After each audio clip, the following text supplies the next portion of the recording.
This is a True Crime in Real Time update from True Crime Today and the Hidden Killers podcast.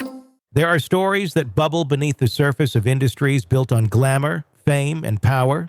Stories that, for a long time, remain whispered in hallways, behind closed doors, barely a murmur to the outside world. And then sometimes the bubble bursts, exposing the truth in a way that's impossible to ignore.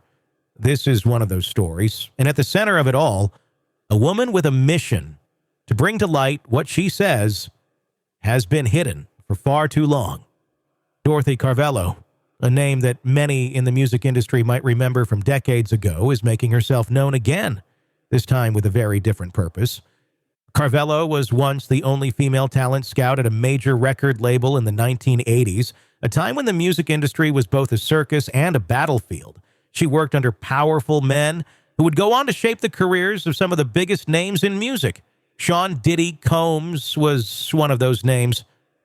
Now, decades later, Combs finds himself at the center of a storm. Accusations of abuse, exploitation, and racketeering swirling around him. And Carvello? She's not standing on the sidelines. She's stepping into the spotlight, determined to expose the system that she says enabled it all. It doesn't matter who gets sacrificed along the way, she says with a grim expression. In this industry, money is God. Carvello isn't just making statements, she's taking action. Last month, while Diddy was being arrested on charges that range from sex trafficking to prostitution, she was filing her own lawsuit against Atlantic Records and several former executives. The timing, she says, was no coincidence.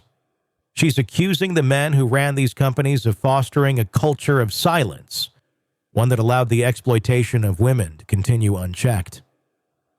And she's confident that as the prosecutors dig deeper, they'll uncover more than just one man's crimes. They'll find a system built to protect him and those like him. Everybody in the music business knew about him, she says, her voice unwavering. It will come out who enabled this. The allegations against Diddy are staggering. For nearly 2 decades, he's accused of using his entertainment empire to exploit women, luring them into a web of manipulation, coercion, and abuse. The indictment against him paints a dark picture of a man who held power not only over the careers of young artists, but over their bodies and their lives. His parties, referred to as freak-offs, were an open secret in the industry, notorious for their debauchery and excess. According to the charges, these weren't just parties. They were the scene of many of Diddy's alleged crimes.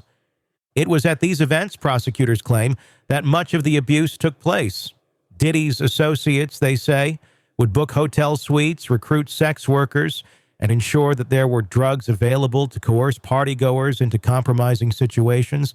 In some cases, women were lured with promises of career opportunities or cash. In others, they were forced to attend under threats of violence. Once there, the partygoers would find themselves trapped in a web of power, drugs, and manipulation. And Diddy, prosecutors allege, used the footage from these events to blackmail his victims, ensuring their silence. And now, with the full weight of the law coming down on him, the question isn't just about Diddy. It's about who else was involved, who knew about these parties, who helped cover it up. Dorothy Carvello believes she knows the answer. She's seen how the industry works. As the only female talent scout at a major label in the 1980s, she had a front-row seat to the culture of exploitation that she says defined the business. Her lawsuit doesn't just name Diddy. It points fingers at some of the most powerful men in the music world, accusing them of turning a blind eye to what was happening. She's confident that when the subpoenas start flying, the truth will come out. I believe that when they start subpoenaing the records of the music companies, she says, they'll see how many NDAs there are and how much more was covered up. Non-disclosure agreements, or NDAs, have long been used in industries like entertainment to silence victims of abuse. Carvello suspects that the music business is rife with them, contracts that kept women quiet and powerful men safe. She isn't just accusing Diddy, she's accusing the entire system. But she isn't alone in her fight. Attorney Tony Busby, who is representing over 120 of Diddy's accusers, has promised to expose those who enabled the alleged crimes. He says he's just getting started. In the coming days, Busby plans to file actions that will name co-defendants, people who, he says, helped make Diddy's abuse possible. Some of these names may be surprising. They may include executives at record labels, event organizers, even members of Diddy's own family. But one thing is certain, Busby says he won't stop until everyone involved is held accountable. We will expose those who enabled this conduct behind closed doors, Busby promises. We will pursue this matter, no matter who the evidence implicates. One of the key elements of the case against Diddy is the racketeering charge, a serious allegation that has legal experts talking.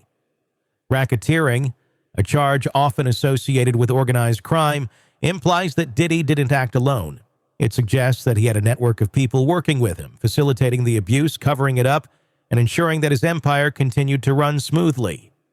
It's this charge, says Anna Kaminsky, director of the Criminal Defense Clinic at New York Law School, that could be the most difficult for Diddy to fight. The main issue for Combs is the racketeering allegation, Kaminsky explains. This isn't just about his personal conduct, it's about an organization helping him facilitate criminal activity. If prosecutors can prove that Diddy was running a criminal enterprise, it won't just be Diddy facing charges. His associates, his employees, and even some of the powerful people who helped him rise to fame could be implicated. Some of them, experts say, may try to cut deals with prosecutors in exchange for cooperation. But even for those willing to cooperate, the charges they face are serious.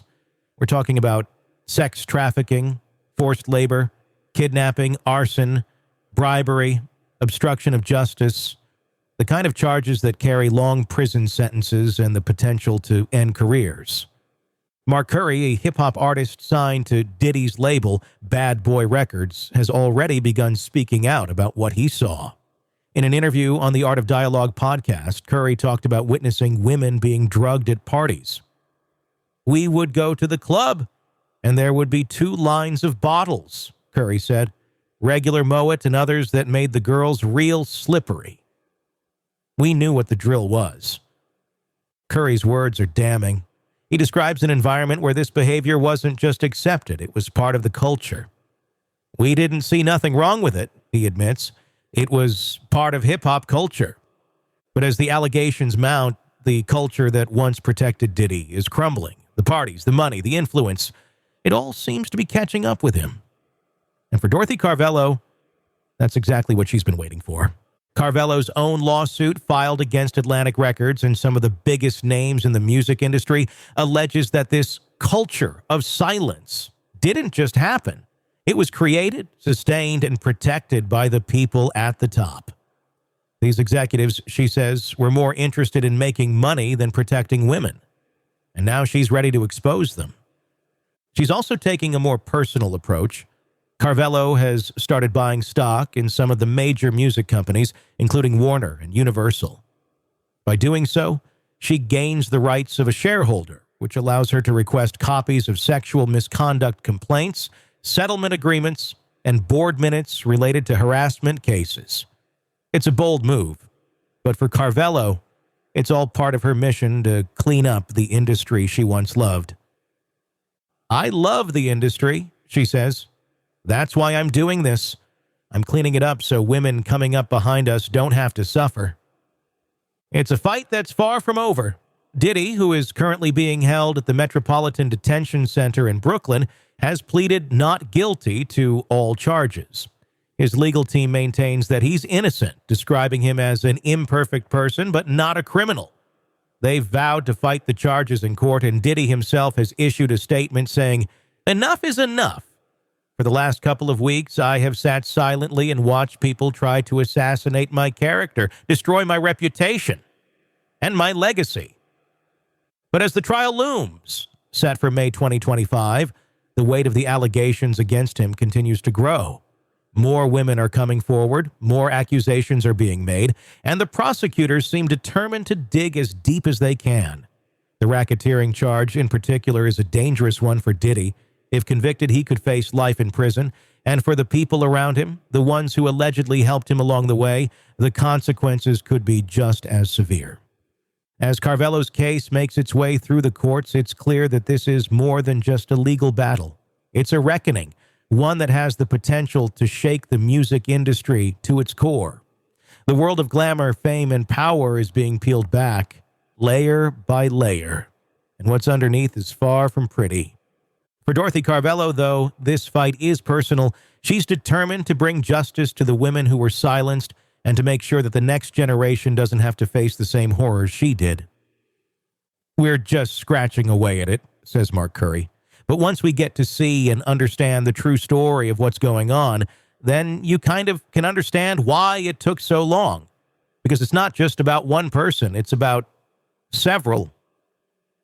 And perhaps, in the end, it's about an entire industry, one that's finally being forced to face its demons.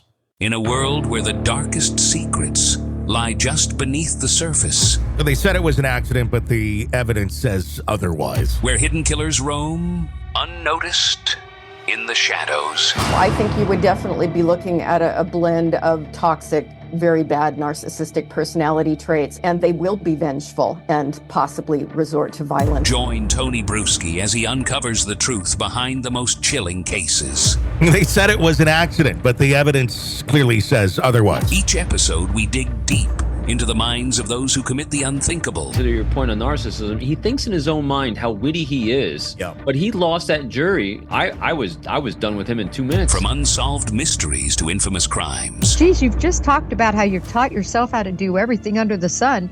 I bet you did a YouTube video, how to best kill somebody with a knife. Hidden Killers with Tony Bruschi takes you where few dare to go. How does someone with such a dark secret go unnoticed for so long? With multiple new episodes every single day. We're not just telling stories, we're seeking justice. Listen now on Apple Podcasts or wherever you get your podcasts. Just search for Hidden Killers with Tony Bruschi.